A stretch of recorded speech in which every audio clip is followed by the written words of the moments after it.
Olá, queridos alunos, queridas alunas, tudo bem? Professor Guilherme Corrêa de volta aqui para a gente continuar na análise do recurso especial e do extraordinário e aproveitar aqui para já te pedir, se você não é inscrito, se inscreve, já deixa o seu joinha aqui no vídeo, comenta aqui, claro, assiste todos os vídeos aqui do nosso canal, tá? Já tem mais de 60 vídeos de processo civil, aulas atualizadas, aulas bem completas, mas bem focadas e objetivas, beleza? Então, na aula de hoje, vamos falar um pouquinho sobre a interposição conjunta de recurso especial e de recurso extraordinário. Como assim, professor? Ué, quando eu tenho um acórdão, pode ser que esse acórdão tenha nele uma ilegalidade, um fundamento que eu entenda que é ilegal e também um fundamento que eu entenda que é inconstitucional. Então, o julgador lá, o tribunal, se baseou num fundamento de uma lei federal que eu entendo que fez de forma errada e também num fundamento constitucional que eu também entendo que fez de forma errada. Então, nesse caso, eu posso interpor tanto o RESP quanto o extraordinário. E aqui uma noção geral sobre isso. Primeira coisa, uma petição para cada, um RESP e um recurso extraordinário. Os dois são interpostos nos autos, mas a gente vai ter aqui juízo de admissibilidade do recurso especial, juízo de admissibilidade do recurso extraordinário, tá? Então, é tudo separado.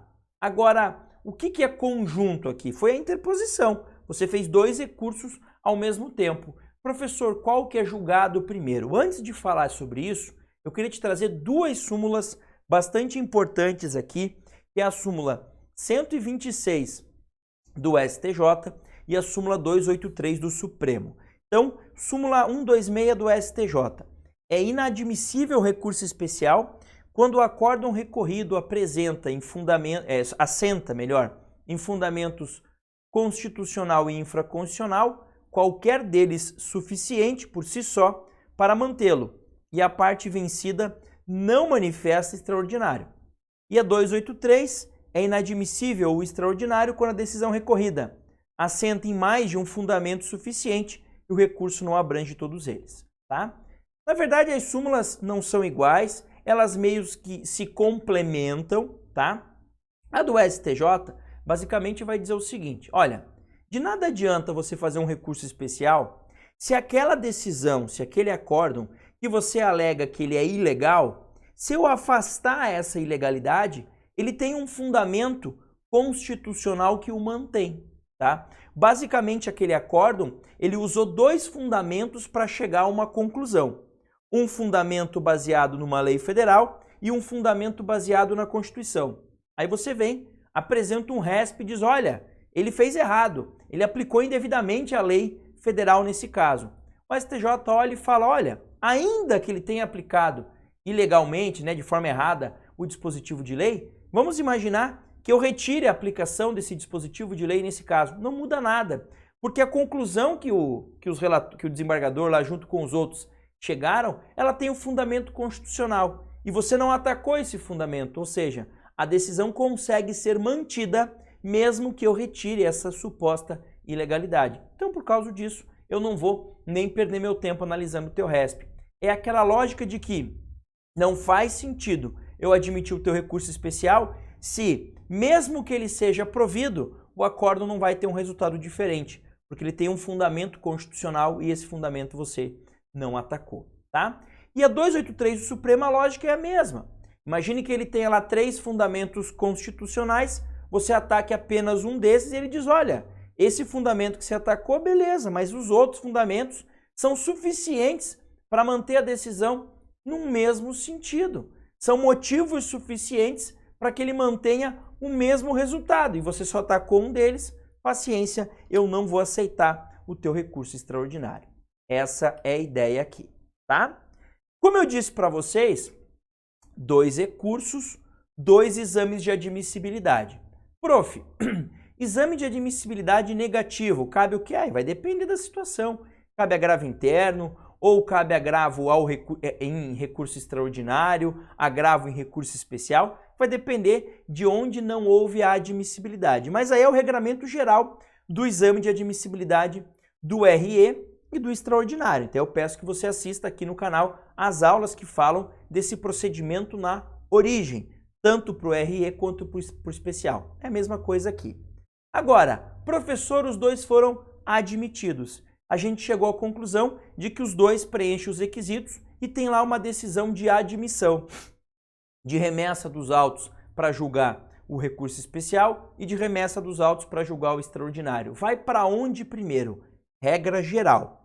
Vai primeiro para o STJ, tá? É o que a gente tem aqui, ó, no 1031. Olha o que diz o caput do artigo 1031. Nas hipóteses de interposição conjunta de recurso extraordinário e especial, os autos serão remetidos ao STJ. Então, manda para o STJ para julgar o RESP. Julgou o RESP, pode ser que o extraordinário perca o seu objeto. Se ele perdeu o seu objeto, resolveu o problema ali. Pode ser que não perca o objeto. Aí remete os autos ao Supremo para julgar o recurso extraordinário.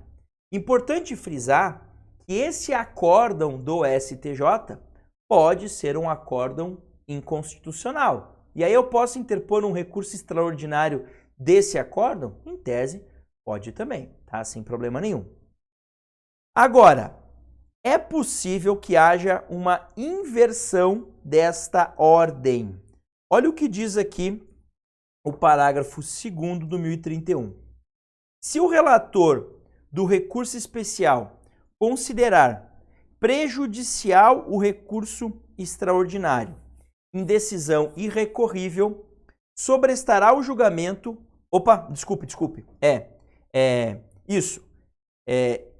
sobrestará o julgamento e remeterá os autos ao Supremo. Como assim?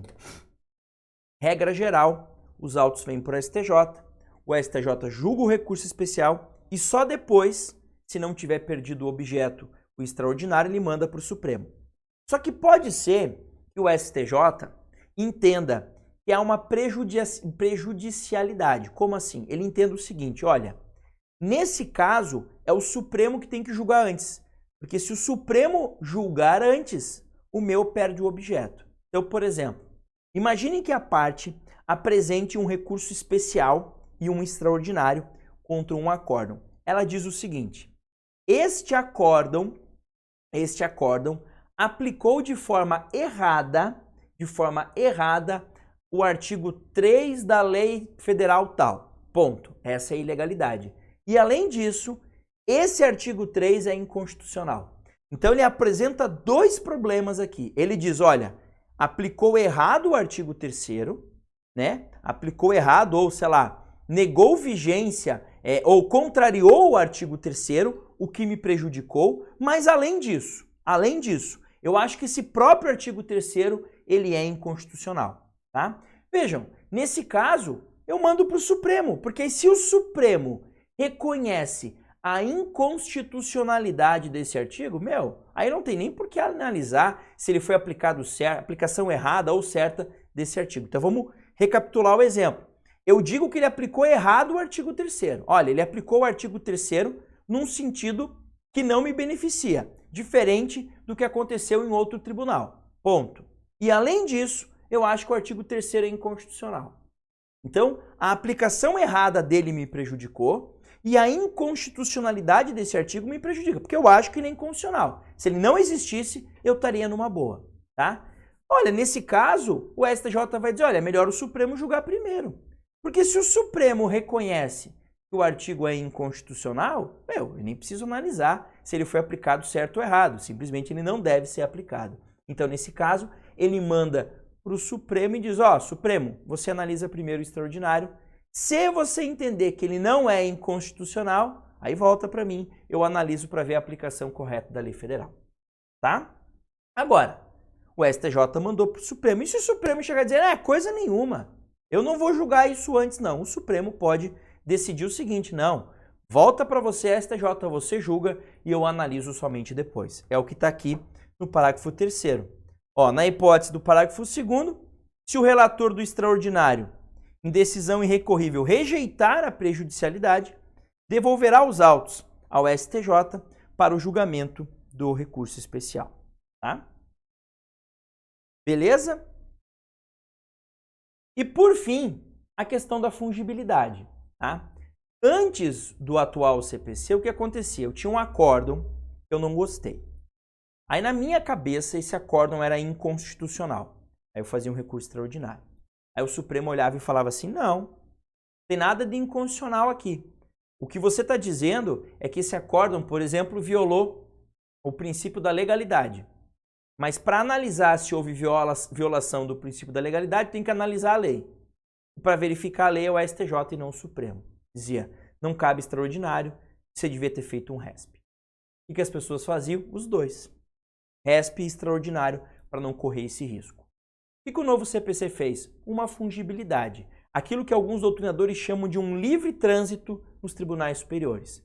Basicamente é o seguinte, interpus um RESP, o STJ entende que é o caso de extraordinário. Olha, você errou, devia ter feito um extraordinário. Eu te intimo para arrumar o teu RESP, para mostrar a repercussão geral, já que é requisito do extraordinário, e remeto isso para o Supremo, para ele julgar esse teu RESP como se extraordinário fosse.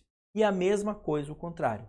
Interpus um extraordinário, o Supremo olha e fala, olha, seguinte, você está apontando aqui não é uma inconstitucionalidade, mas sim uma ilegalidade. Então deveria ter feito um RESP. Como não fez, eu pego esse extraordinário, mando para o STJ para que ele analise como se especial fosse.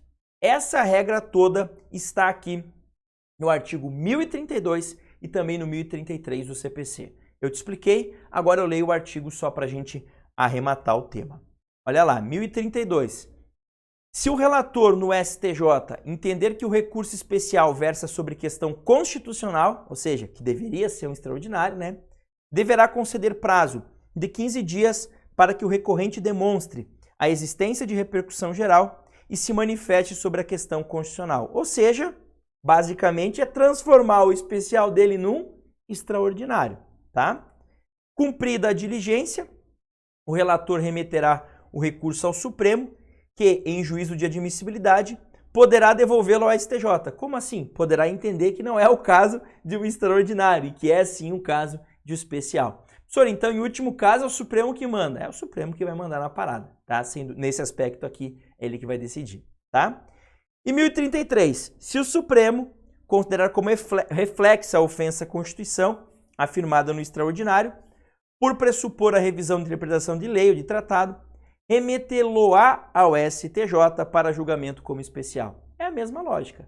Você interpôs um extraordinário e diz, olha, eu acho que o que você está dizendo aqui não é uma ofensa à Constituição, é uma ofensa apenas reflexa. Como reflexa?